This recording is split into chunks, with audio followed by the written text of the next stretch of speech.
Hello princesses! Today I'm going to be talking about the Etude House Play Colour Eyes Rose Bomb. I picked this up because I saw it and I wanted it, and then later on someone else also requested it, so I was like, good work me, someone actually also wants to see this review. But I did look at them and the colours did seem really beautiful when I looked at them online, and I know that it's upside down because I don't want to put my fingers in the eyeshadows. There we go. The colours looked really beautiful, and of course it was in collaboration with Pony, I think. At least she's the model for the shadows. I just thought it looked really nice. So I picked it up and here we are. So for this one, it doesn't really have a very good product description. All it says is 15 different rose petal shades on your eyes. All kinds of eyeshadow pigment in one palette. So they're saying that they've got matte, shimmer, glitter, glitter beam, and sparkling glitter. I mean, it depends on kind of what they're classifying things at, because obviously you can see a lot of the mattes. That one I would assume would be the sparkling glitter because it's like a loose one. And maybe these ones are the glitter beam because they've got like a little like marbleized sort of pattern in them. Yeah, I feel like they're kind of reading too much into that. So the packaging of this product is really pretty. It kind of has like a dusty rose outer, and then it has rose gold foiling that has the title of the actual product. It is quite a big palette, but there are 15 shades, so that is kind of what you're going to get. And there's a really big mirror on the inside as well, which is really helpful. Like I said before, there are different types of eyeshadow in this palette, and I think they all look really nice. Some of them are just a little bit harder to work with than others. Lilac Rose is a pretty light lavender. I have the same problems with this shade as I do with the actual Lavenderland palette. It's just not a very nicely pigmented shadow, and I feel like it's just way too sheer to work properly. The next shade is Icing Rose, which is a really similar shade to Lilac Rose, except that it is shimmery. I actually like this one. I feel like with the shimmeriness you can't see if it's really patchy, whereas with the lilac one you saw before, it was really patchy because there was no extra shimmer.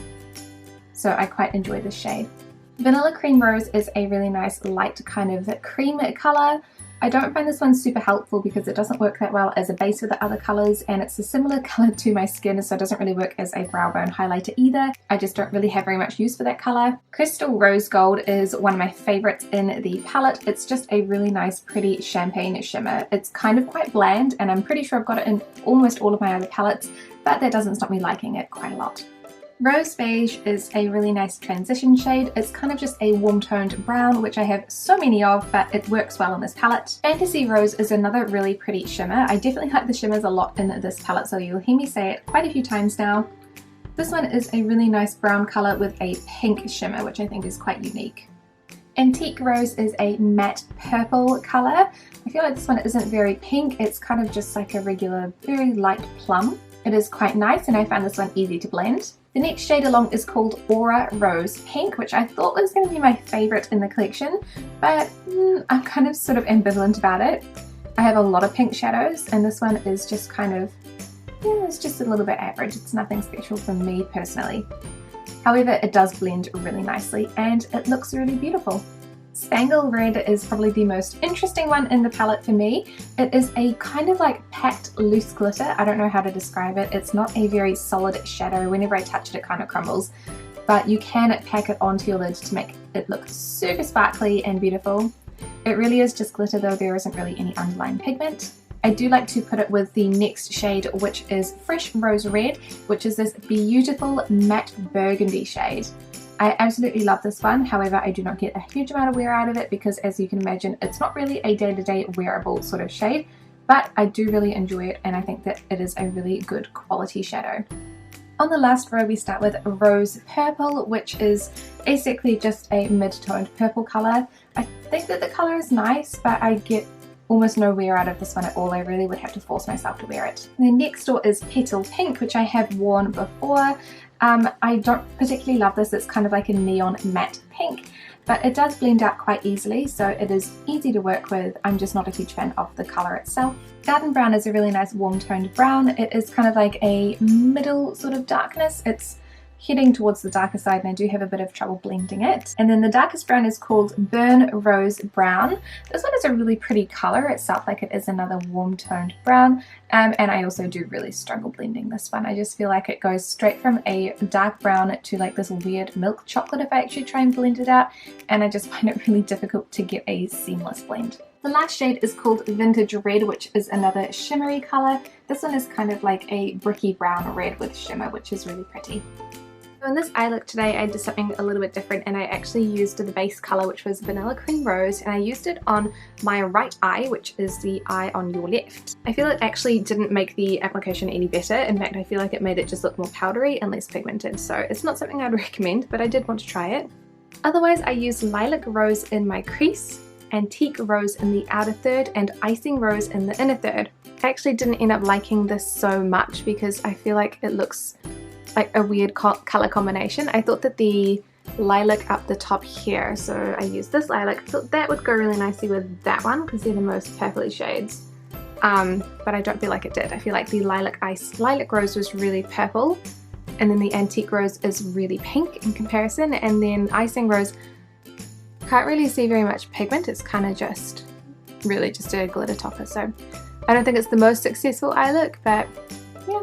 So today I am wearing an eyeshadow look from Rose Bomb as well. So today I used the Rose Beige in the crease, Aura Rose Pink on the lid, and then the Garden Brown on the outer third, just to give it a little bit more depth.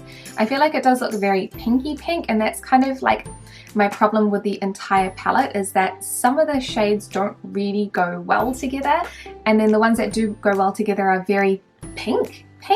So I like pink eyeshadows and I like pink things, but sometimes I feel like if I put too much pink and there's no other colors to go with it, I just look like I've got pink eye, like I've got swollen like eyes, you know. It doesn't really necessarily look the best on my skin tone, and that may be just a personal problem that I have. It may not be a problem for everybody else, but I did find that the colors that, you know, I found easy to work with, like the transition shade here, looks really pink on my eyes, and then, you know, the pink shimmer that looks kind of peach looks really pink when you put it on my eyes. And then a lot of the other colors I just didn't find looked good either. So I did try, like I showed you before, sort of like a lavender look with the Lilac Rose and Fantasy Rose, not Fantasy Rose, Antique Rose. And I had to take that off halfway through the day because today is a Tuesday and I'm home most of the day, so I can do more interesting looks. But I just thought it looked weird, like I didn't like it. It didn't look like it worked well together because the colors really didn't match. Like there are so many different tones in this shadow palette that I just found it really hard to put a cohesive look together. One of the ones that I do like is the really dark burgundy shade mixed in with the shimmer beside it. That is beautiful, but that's like not an everyday look for me. I really struggled to use this as an everyday palette, and you know, I really wouldn't recommend it unless you are someone who's really adventurous with your eyeshadow. Because I work with children teaching, I just don't feel like it's appropriate to have really dark eyeshadow or really bright colors, in my personal opinion, for what I want to look like to them. If you do, then you do you, wear whatever you want to, but that's just my own personal feeling. So unfortunately, I really just don't like this palette that much, I'll be honest. And this is probably going to be an unpopular opinion, but it's just an opinion. Overall, I think that the packaging is beautiful, it's very functional, and it's very nice. I especially like the front. I think that this is just so pretty, like I can't. I think that the colors are really pretty. Again, I don't think personally for me that they worked that well, but they are really nice, pretty colors. And you can definitely do looks with this. You just have to be a bit more creative, and maybe you might need to use another palette as well, because there's only really not that many transition shades, especially if you're going for something that's more neutral brown. There's nothing really that's that neutral in here, and I think that's the difficult part for me. I don't think that any shade apart from the very first one, which is Lilac Rose, actually didn't perform well. Lilac Rose is really similar to that lilac shade in Lavenderland palette that I didn't like. It's just chalky, it's hard to build up the colour, it's patchy, but that's the only shadow that I had a problem with. So overall, otherwise, aside from my personal opinions, I think that it is a pretty good palette. So I hope that helped you guys out. I think that think about what you need this palette for. If you're using it for an everyday shadows and you look at those shadow colours and you think, oh, I probably wouldn't wear that every day, it's probably not going to change when you get it. But if you wear lots of out there colours, or you wear lots of purples, I feel like there's more purples in here than there was in bloody Lavenderland. Why didn't they put those in Lavenderland?